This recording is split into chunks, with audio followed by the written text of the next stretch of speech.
The night does not ask you who you are. The storm does not wait for your permission. It strips you. It crushes you. It whispers your name only when you learn to stand in silence. Some of you carry wounds no one saw, scars no one cared to touch, rage that never found a battlefield. And so it turned inward, burning quietly in the back of your chest. You move through the world like a shadow among ghosts, smiling when you must, nodding when they expect, hiding the steel of your thoughts beneath the softness of your silence. But beneath the numbness, beneath the exile of misunderstanding, something stirs. A wolf with frozen breath, a king buried under ash, a fire that does not scream but waits. This is not a sermon. This is the sound of your own rebirth. They will not understand why you disappear. They will not understand the silence that begins to cloak you, the distance that creeps into your eyes. They will call it weakness, or arrogance, or loneliness. But you know the truth. Men are not forged where the world applauds them. They are forged in exile. Isolation is not the grave. It is the blacksmith's fire. It is the cold chessboard where kings are carved, where crowns are hammered out of bone and silence. And yet few survive it. Because in the beginning, it feels like death. The laughter of people fades from your life. The warmth of company rots into shadows. Nights grow longer, voices grow fewer, and a strange weight begins pressing on your lungs. You wonder if the emptiness will swallow you. You wonder if you will vanish from memory. That hollow silence feels like a punishment, a curse, the hand of the universe shoving you into a corner to be forgotten. But this is the trick only wolves know. The ones who vanish are not the forgotten. They are the ones who are becoming. Look closely at those who shine too quickly. The ones always surrounded by noise, by endless companionship, by fickle approval. They are like fires on dry leaves, bright, loud, wild, but gone with the first rain. Their crowns are painted with gold that flakes at the first touch of time. But the man who sits alone, the man abandoned by attention, he is not weakened by solitude. He grows dangerous in it. Because when there are no voices to lean on, no arms to hold you, no eyes to tell you who you are forced to carve yourself in the stone of silence, slowly, brutally, in ways applause never could. That is why isolation is a crown, not given easily, not worn lightly. It presses against your skull. It tightens until it hurts. It marks you permanently. Most throw it off, running back to comfort, terrified of their own shadow. But the few who endure, they wear the invisible diadem of kingship long before their enemies even see it coming. Do you feel it already? That sting when no one checks if you're okay. That cut of realizing most people's loyalty ends when your usefulness fades. That cold betrayal when someone swore eternity, then left at the first storm. These are not accidents. These are coronations. The stripping away of illusions so you carry no extra weight into the battlefield of life. Aloneness is a teacher. The weak cannot endure. It shows you how hollow the crowd really is. In silence, you begin to hear what the applause once drowned out. Your own voice, the one you buried beneath masks, beneath fake laughter, beneath all the compromises you thought would make them love you. The wolf inside you begins to stir, slow, patient, hungry. You won't need to chase recognition when that moment arrives. You will not scream to be seen, because power never needs to scream. The world notices when something unshakable enters the room, even if it says nothing, especially when it says nothing. Here in isolation, you are taught the first law of invisible power: retreat without explanation. Let them wonder why your presence fades. Let them search for your voice in the noise and find nothing but absence. In that absence, your shadow grows heavier. The less you give, the more they imagine. The invisible always weighs more than the obvious. Exile has been the secret throne of every man history remembers. Nietzsche in the mountains, warriors in self-banishment, kings stripped of their courts who returned with iron minds too strong to chain. They all wore the same crown before their rise, the crown of isolation. Perhaps you wear it now, that dull ache in your chest, that distance, even when surrounded by people, that strange, cold clarity in your thoughts. Do not curse it. Do not rush to throw it away. The world is punishing you outwardly. Yes, but inwardly, it is shaping you. The stone is being chiseled, the metal hardened, the crown fitted. You will not remain invisible forever. The storm will one day call your silence into the open. But when that day comes, you will not need the crowd's approval. You will not need their comfort. You will already be king, long before they build you a throne to sit on. For now, embrace the graveyard quiet. Let it smother you. Let it feel endless. Because one day, when the fire rises, you will look back at this exile with gratitude, and even fear. Gratitude, because it armed you with a mind no one can break. Fear, because you will know how close you came to abandoning the crown laid upon you. So wear your isolation in silence. Wear it like steel around your heart. It is not weakness. It is not punishment. It is coronation. The misunderstood man carries a throne only the dark can see. And when he stands, the world will whisper, "Where did he come from?" The truth is, you were here all along. Hidden, unseen, crowned in silence. They told you to stand in the light, to smile, to share, to speak, to bare your soul as if it were a prize for anyone willing to look. They told you that strength is openness, that safety lives under the sun where everyone sees you. But a wolf knows better. The wolf does not beg for daylight. He does not expose his hunt for applause. The wolf drinks from darkness, and in that darkness, he sharpens sight no man in the open will ever have. This is your nature, though they've tried to crush it. You were not made for constant exposure. The crowd that demands your truth only seeks to weaken it. They want every weapon you carry laid plainly on the table, until you have nothing left but a dull smile and an empty core. But wolves hide their fangs. They bury their hunger. They move without sound, without obvious intent. Only in silence do they prepare for the strike. You feel it when you walk through the world. This pull toward invisibility, this instinct to watch instead of speak. Others talk to fill air, to soothe the fear of being overlooked. But your silence grows heavier than their chatter, because hidden strength bends rooms more than visible weakness ever could. The predator does not announce himself. He studies. He listens. He weighs every shadow.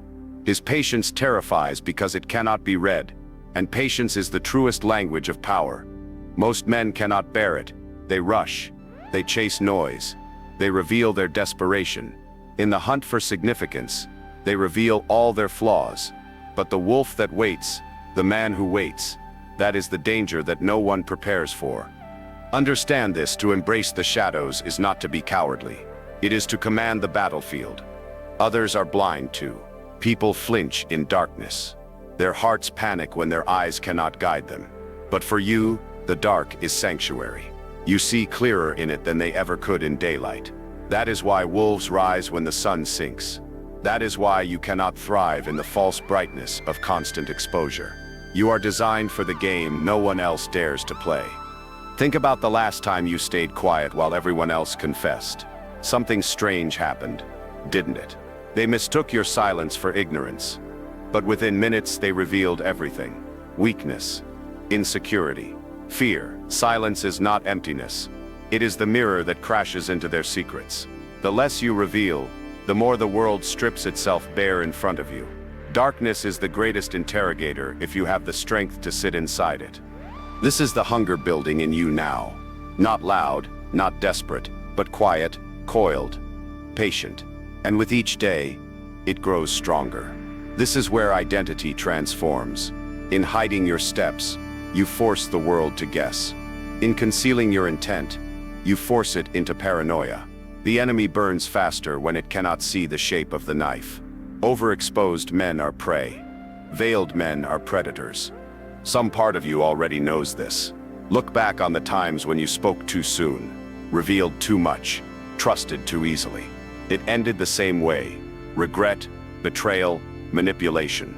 You handed them your map, and they used it to burn your kingdom. But every time you pulled back, every time you folded deeper into silence, the outcome shifted. They forgot how to read you. They began to underestimate. The moment they stopped grasping who you were, you became dangerous. What is more terrifying, The enemy you see, or the one you cannot? The wolf knows the answer.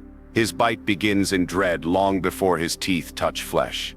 It begins in the uncertainty of shadows, in the sound of nothing where sound should be. And so your silence becomes a weapon sharper than any shouted threat. If you accept this truth, you will stop begging for understanding.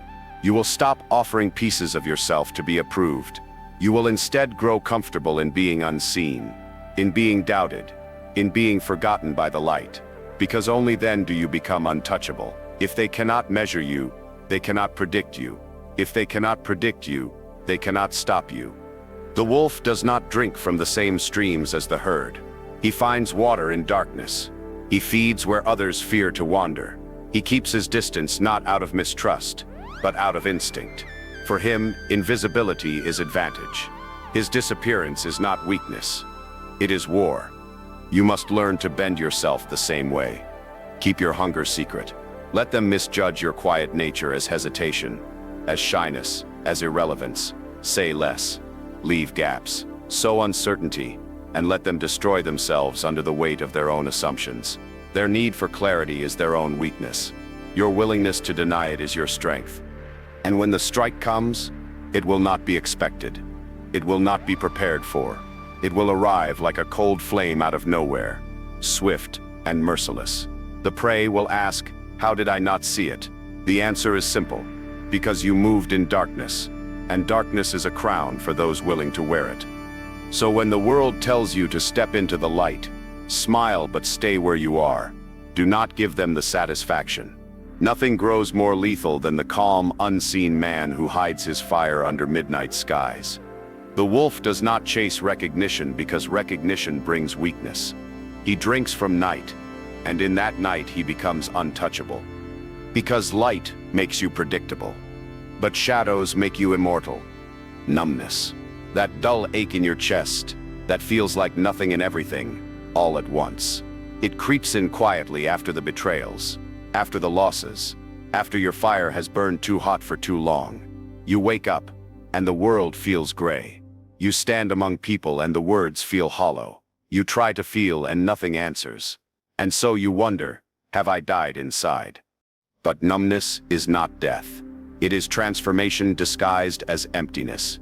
It is the winter of the soul, the season where everything appears barren, stripped, lifeless. On the surface, it looks like decay.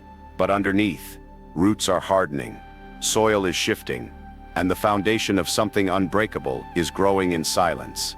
That is what numbness truly is, the cruel, slow teacher. Most men run from it. They throw themselves into noise, into pleasures, into constant distractions, anything to silence the abyss inside their chest. They cannot endure stillness, because stillness forces them to stare into the wounds they cannot hide. And so they drown themselves in escapes. They sleepwalk through their own lives, forever stuck in shallow cycles, forever pulling away when the dark begins to whisper. But if you dare to sit with it, if you dare to let numbness strip you raw, you begin to understand its purpose. It is not here to break you, it is here to unmake you, to burn away the illusions, to cut away what was false. Numbness removes the noise so you can hear the echo of who you are beneath it all. That silence is the forge where your real identity waits. Think of a battlefield when the fighting ends. The smoke lingers, the ground is scorched, the air hangs heavy with nothing but stillness. That is your mind now. Broken weapons scattered across the dirt, flesh aching, hope fled. And yet this silence, this emptiness of sound, it is the only space where reconstruction can begin.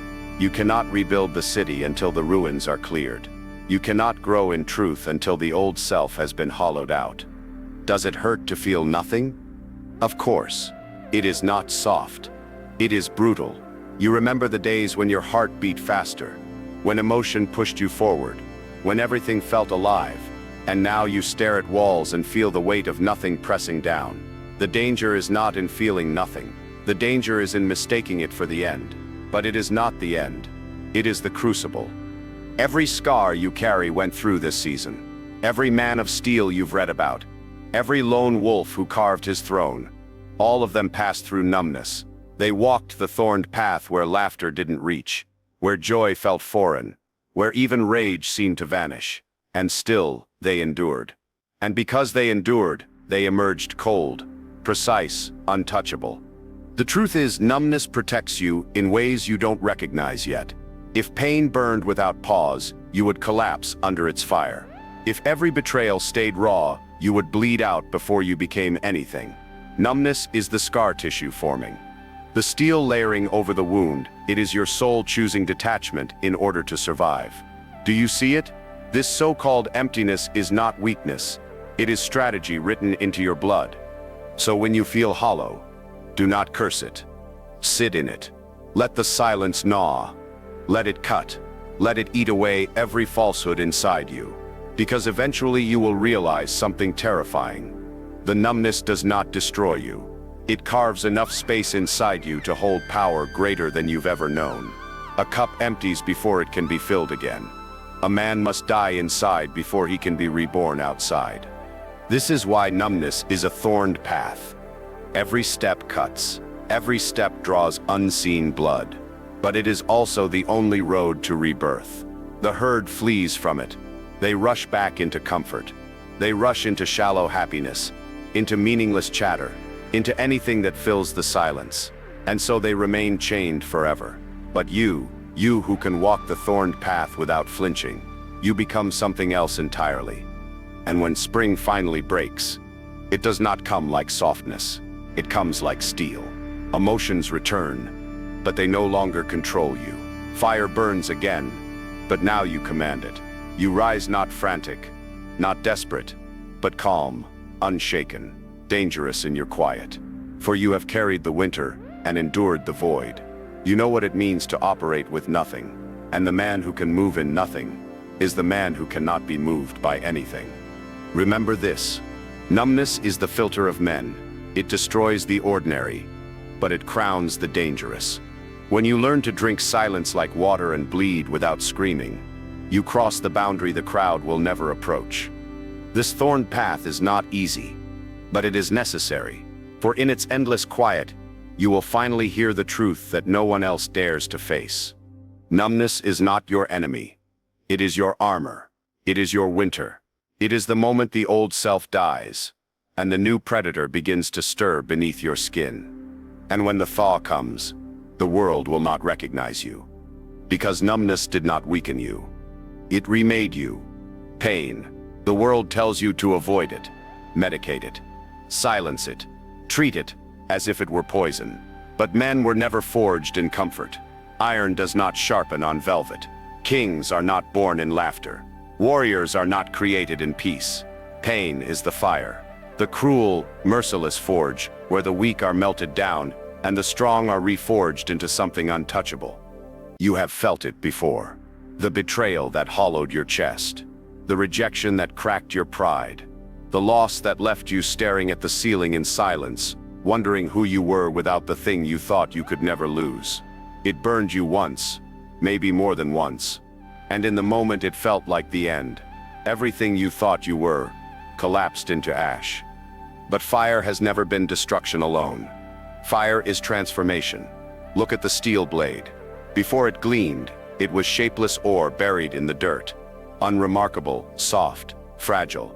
Only when it was thrust into flame, consumed, broken down, beaten mercilessly by the hammer, did it finally gain form. Did it finally become something worth fearing. This is what your pain is doing to you now. Every humiliation, every failure, every raw wound you carry across nights with no sleep. It is not killing you. It is reshaping you. It is smelting the weakness, boiling off the softness, forcing you into contours you could never reach in comfort. When Nietzsche said, "What does not kill me makes me stronger," weak men read it like poetry. They tattoo it on their skin. But wolves understand it as law. Pain is not a choice. It is not romantic. It is blood, sweat, fire, exile. It is the brutal teacher that carves out a man's real architecture. And only those who endure it without breaking, only those who stop begging for it to end, emerge with steel in their bones. Consider your scars. Trace them in memory, not just on your skin. The words that cut you. The moments you wished the ground would swallow you. The betrayals that tore your trust apart. Each one felt like ruin. Each one felt like the final chapter. But they weren't endings. They were blueprints, cuts across stone, markings of the future edifice. Your scars are not accidents. They are the map of your throne. The world will not admit this truth because it terrifies them. They want power without pain, crowns without blood, thrones without exile. They want to dance on stages of comfort and still claim strength. But behind every real king stands the pyre. Burned bridges, burned illusions, burned versions of himself that could not endure what he now carries. And here lies the shift. You can either flinch from this fire, or you can step into it willingly. Understand what this means. To stop asking, why me? To stop searching for an exit. To instead lean closer to the heat, knowing every breath in flame is forging a sharper weapon within you. The man who resists his fire remains soft.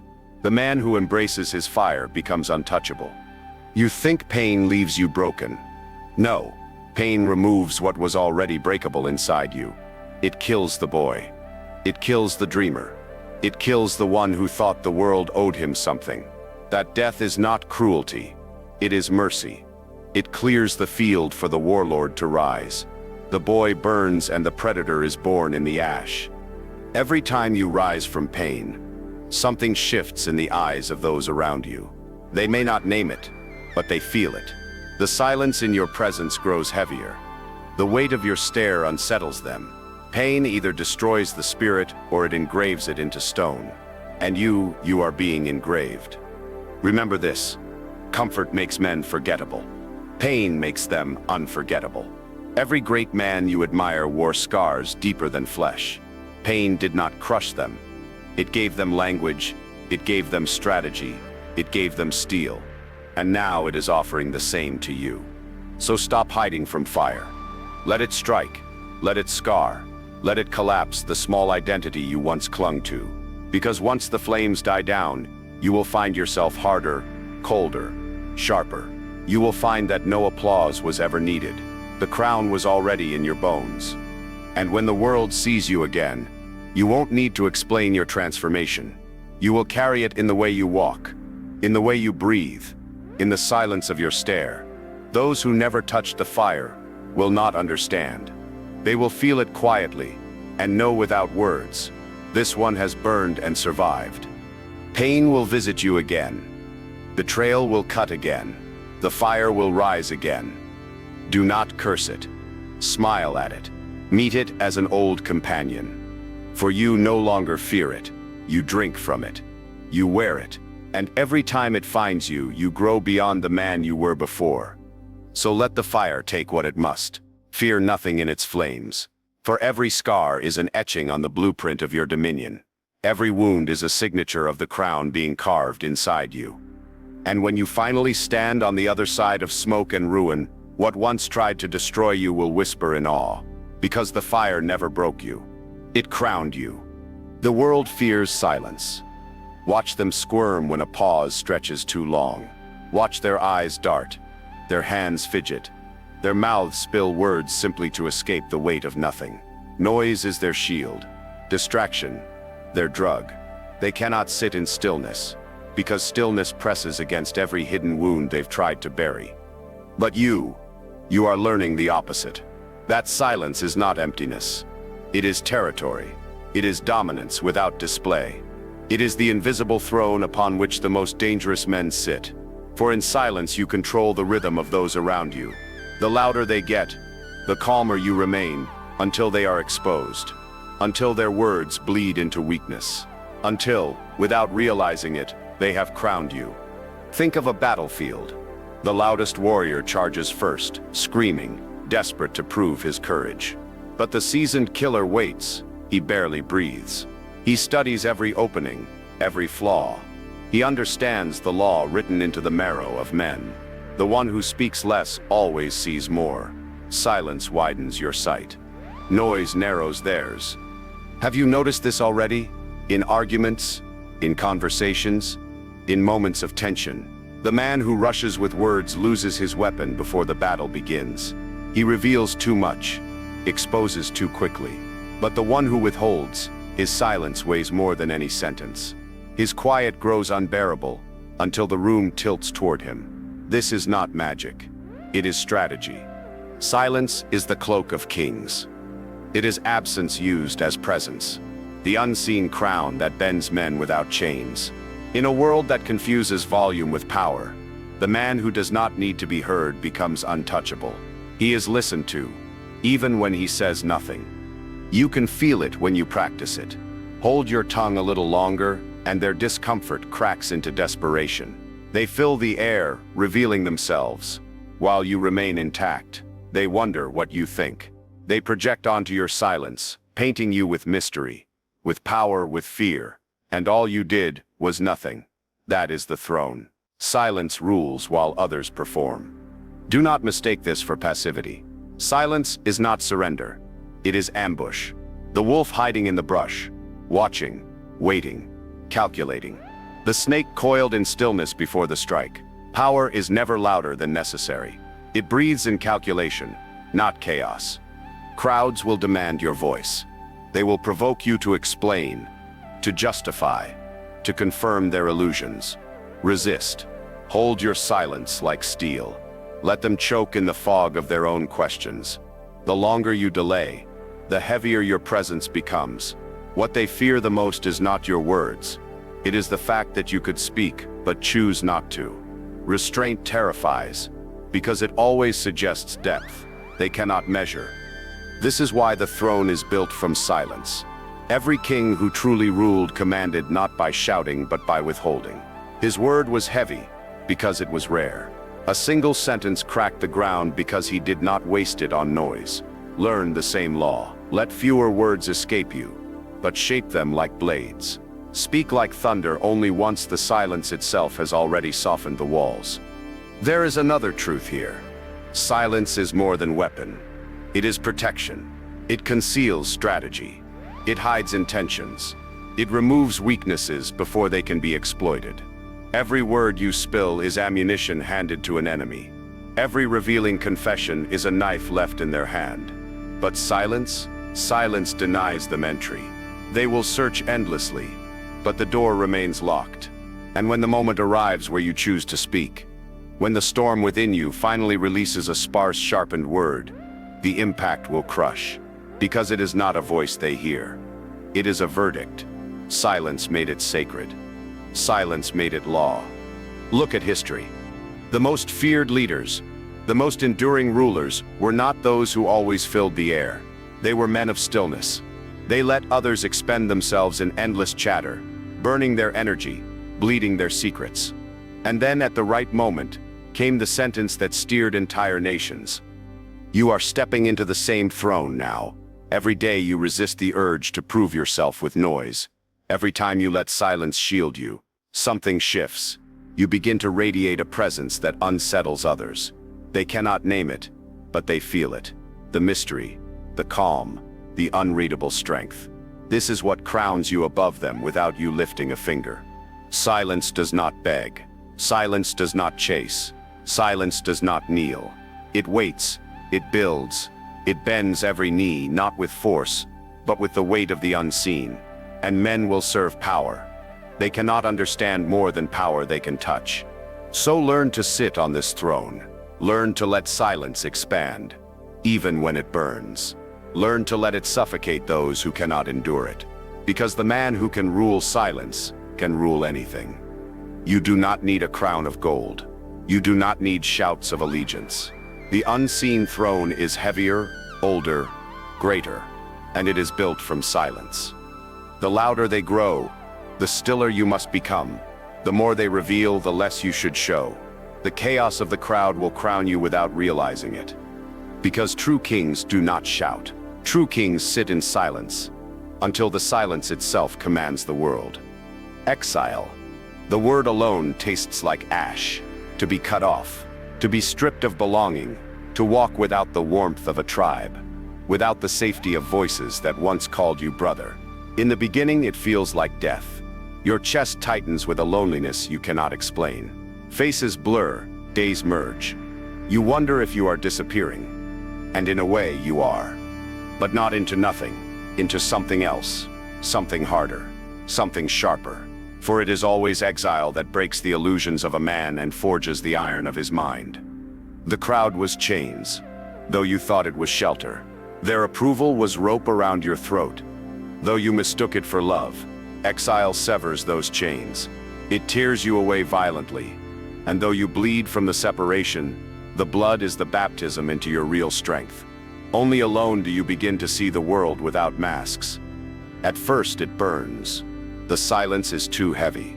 You revisit memories of laughter, of promises, of warm rooms you once belonged to. But then a deeper clarity emerges. You begin to see how shallow that laughter was, how conditional those promises were. Exile does not just cut, it reveals. It is the mirror no man willingly holds, because in exile you see truth without distortion. Your so-called bonds were fragile. Your companions were temporary. That woman who swore eternity vanished in storms. Those men who claimed brotherhood retreated when your silence grew. Exile strips you of all of them. Painful, yes. Brutal, yes. But necessary. For had you not been exiled, you would have never seen behind the veil. An iron mind is born here. Stripped of people, you must learn to carry yourself. Stripped of noise, you must listen inward. Stripped of recognition, you must build a presence no one can take. The fire of pain forged your steel, but exile teaches you how to wield it. Observe those who never leave the herd. They laugh loudly, surrounded, always cushioned by comfort. But watch closely. Their thoughts are shallow, recycled endlessly in the echo chamber of belonging. They cannot step away, because alone, their minds would eat them alive. Their strength dissolves the moment the group vanishes. Now look at the man forged in exile. He has walked through nights where no hand reached for him. He has swallowed days with silence pressing like stone on his chest. He has stood against his own demons without distraction. And because he endured, he now carries within himself a fortress. Every brick of it built by solitude. Every wall of it hardened by betrayal. Every gate locked by wounds no one else can open. That is the iron mind. Not easily shaken, not easily broken, not easily deceived. Exile traded your comfort for clarity. You see through masks too quickly. You sense hostility before it strikes. You learn to calculate without needing approval. Because in exile there is no applause, only reality. And reality is the harshest teacher, but also the most loyal companion. The herd will never understand men like you. They pity your solitude. They whisper behind closed doors. He's alone. He must be broken. They cannot fathom that exile is not the breaking. Exile is the strengthening. That the outcast is often the strategist. The wanderer outside the walls always sees the gates more clearly than the prisoner inside them. Exile will also teach you the law of detachment. You cannot cling to what left you. You cannot bend yourself backward begging to return. You cannot drag corpses into your new life. Let them go. Let it burn. Everything that survived exile with you is true. Everything that fell away was always false. Your enemies cannot cage a man who has endured loneliness. What prison can threaten you after you have already survived isolation? What betrayal can destabilize you after you already buried the corpses of loyalty? What rejection can kill your spirit after you already danced with emptiness? This is why outcasts always rise differently. They may move silently, unnoticed for years, but they are watching, calculating. Their mind, shaped by exile, is sharper than any blade held in the open. When their time comes, they strike with precision born from endless nights of strategy and self-construction. The iron mind does not need validation. It does not bend easily to persuasion. It does not collapse under loneliness. It lives in clarity, and clarity is its throne. But to sit on it, you must survive exile without breaking. You must carry your hollow nights without filling them with meaningless noise. You must let the heavy silence sculpt you into someone others cannot read, cannot manipulate, cannot undo. Pain forged your steel. Exile sharpened it and placed it in your hand. So let them exile you again. Let them cast you out. You will not beg for return. The gates they shut become the walls that protect you. For the iron mind no longer fears exile. It requires it. What is loneliness to a man who has built an empire inside his own skull? Exile is the furnace where ordinary men perish, and only iron remains. And if you are hearing this, if the word alone has already carved itself into your story, then understand one truth above all. You are not broken. You are being crowned. And the crown you wear now is invisible, silent, unseen by the crowd, but heavier than gold, stronger than any chain. The crown of exile, the mind of iron. And once you wear it, you will never trade it for weakness again. Every man carries two faces, the one he shows and the one he hides. The tragedy of the weak is that they confuse them. They expose everything, believing honesty grants them strength. They walk naked into a world of predators, bleeding their truths, confessing their hunger, begging to be understood. And then they wonder why they are broken, why every secret is used against them, why every open wound draws another knife. A man of power learns differently. He learns the law of the mask. Silence gave you the throne. Now deception guards it. For the mask is survival. The mask is adaptation. It is not the rejection of truth, but the concealment of it. No weapon stays sharp if revealed too early. No strategy remains lethal if spoken before the attack. And so you learn to build a face for the crowd, while the shadow of your true form walks behind it. The mask is ordinary, unthreatening, predictable. It mirrors what the world expects to see. A harmless reflection that lowers suspicion, that lulls enemies into ignorance. People love masks. They trust them, because the mask reassures them that you are just like them. And all the while, the shadow waits, silent, full, terrifying. To build a mask is not to lie. It is to live like a chess master. You sacrifice pawns. You bait with quiet illusions.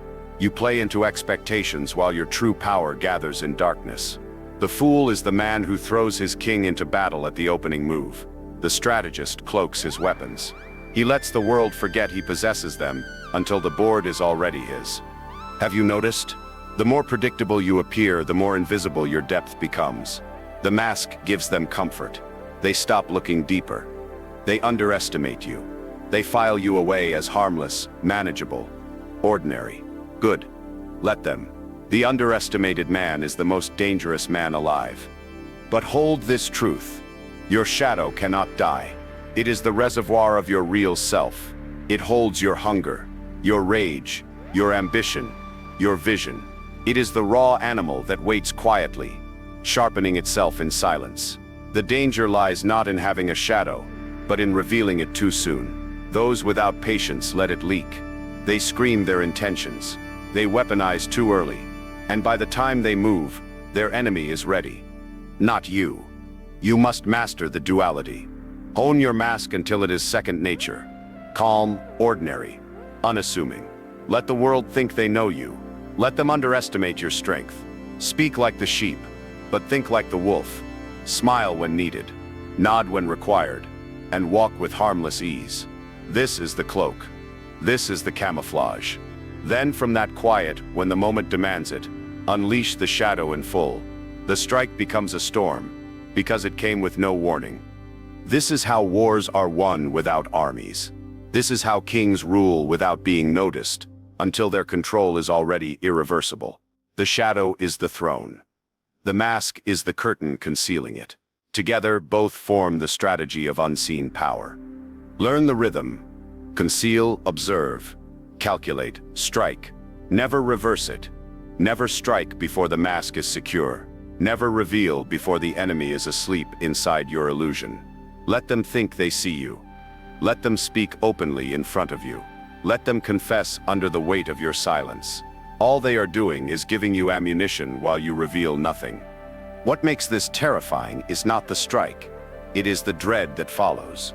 They search for the man behind the mask, and by then it is too late. You vanish before they can redefine you. They never know which face to fear, because the mask looks harmless, but the shadow leaves scars too deep to ignore. This duality is not weakness. It is mastery. The king cannot walk among peasants without a mask. The predator cannot hunt without camouflage. Even the gods of old concealed themselves under human skins to move in the world unseen. Masks are survival. Shadows are conquest. And so the shift begins inside you. Stop begging to be known. Stop offering transparency to those who cannot even bear their own truths. You owe no one the weight of your shadow. You owe only yourself the patience to keep it sharpened. Become comfortable in disguise. Speak in ways that reveal nothing. Act in ways that scatter suspicion. Give the world a mask it can digest, while behind it your real form sharpens in silence. Do not mistake this as hypocrisy. Hypocrisy is weakness, saying one thing, believing another, chasing the approval of both. The mask is not hypocrisy. It is supremacy. It is the resignation to reality that truth unguarded is slaughtered. Your shadow is too dangerous to hand freely to anyone. Guard it, protect it, use it like fire. And when your time comes, when the stage is set, when the enemy least expects, then, and only then, reveal the storm coiled in your shadow. Too late for them to resist. Too deep for them to prepare. The strike is not what breaks them. What breaks them is realizing that the man they thought they knew never existed. That every word, every nod, every harmless gesture was camouflage. Masks disarm. Shadows conquer. Together they crown you. Remember this. The world rewards the harmless mask, but it obeys the silent shadow. And if you are wise enough to wear both, then there is no throne you cannot claim. What is power when no one sees it? What is a crown that glimmers in no torchlight, that gleams in no hall of applause? Most men cannot imagine such a thing. Because they crave visibility, they ache for recognition. They need the eyes of others to confirm their existence, to make them feel alive. Without witnesses, they collapse into nothing. But the most dangerous power is the one that moves unseen. The most enduring crown is the one carried silently in the bones. It does not need gold. It does not need subjects kneeling. It bends the room before a word is spoken. It shifts the weight of silence so heavily that others obey without knowing why. That is the final transformation, the invisible crown. To reach this stage, you must bury the illusions entirely. You must abandon the boy's hunger to be noticed, to be approved, to be adored. All of it is weakness. The strongest men understand that to be underestimated is the deadliest advantage. They require no spotlight, no stage, no trophies. They carry authority in the quiet of their presence, and in that quiet the crown forms. Think of the river. Shallow streams make noise. They splash, they gurgle, they shout across stones, but the deepest waters move in silence. No sound, no show, but enough force to drag entire forests into the sea. Power works the same way. Shallow men need to announce themselves. Depth requires nothing. This is where you arrive after exile, after numbness, after fire, after silence. The crown you wear is no longer visible. It cannot be removed. It cannot be mocked. It cannot be stolen, because it was not given by the crowd. It was forged in darkness, hammered into your skull by pain, tempered by solitude. The invisible crown is heavier than gold, because it is not external. It is who you are. Notice how people shift around you now. They may not know your story. They may not understand your silence, but something in you unsettles them. They feel a gravity, as if you bend the very air. It is not arrogance. It is not threat. It is simply the presence of a man who has survived his own crucifixion and wears the ash as armor. Nothing more needs to be said. The invisible crown carries 3 laws. The first, you do not demand recognition. Recognition comes naturally, without request. If you must ask, you do not have it. The second, your influence is greater when hidden. Moves made in silence cannot be countered.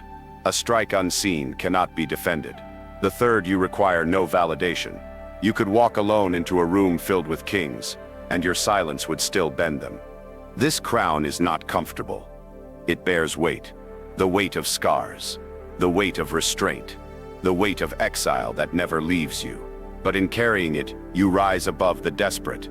While they fight for attention, exhausting themselves in noise, you move strategically, patiently, untouched.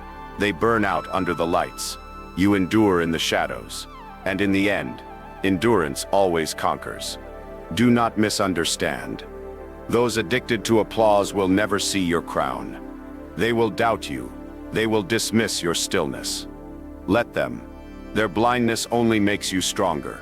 The true ones, the few who carry fragments of the same burden, they will recognize you without words, as wolves recognize each other in silence across the wilderness, as kings nod to kings, without having to name the throne. It is this invisibility that protects you. Fame is a noose, recognition a weakness, applause a chain. The world that sees you too clearly will rush to control you, but stay unseen, and you remain untouchable. The invisible crown ensures you always move free, because those who wear loud crowns become targets. But no one aims for what they cannot see. This is what you have built, not just survival, but sovereignty, not just silence, but supremacy. The fire burned you, exile stripped you, silence crowned you, but the final gift is this: your power no longer requires display. You are no longer at the mercy of opinion. You are no longer chained to the approval of the blind. You move unseen, and yet all feel your presence. Understand this deeply. Visibility is temporary. Invisibility lasts forever. The names that echo centuries later belong to those who did not crave approval in their own time. They moved like shadows through their age, only for history itself to reveal their weight. Invisible crowns outlive golden ones. And so, the final transformation is simple. Though brutal, let go of the need to be seen. Walk unseen. Rule in silence. Your crown is already upon you, whether the world acknowledges it or not. And in the end, the weight of silence will bend every knee, not to the man they thought they knew, but to the presence they cannot name. So move lightly now. Move calmly. Let others boast and shout and burn out under the spotlight. You have already won. You carry in your silence everything they seek in their noise. You carry the unseen crown. The boy wanted to be noticed. The man does not care. The wolf does not beg. The king does not explain. The invisible crown does not glitter. It does not shine. It does not need to. It conquers without ever being seen.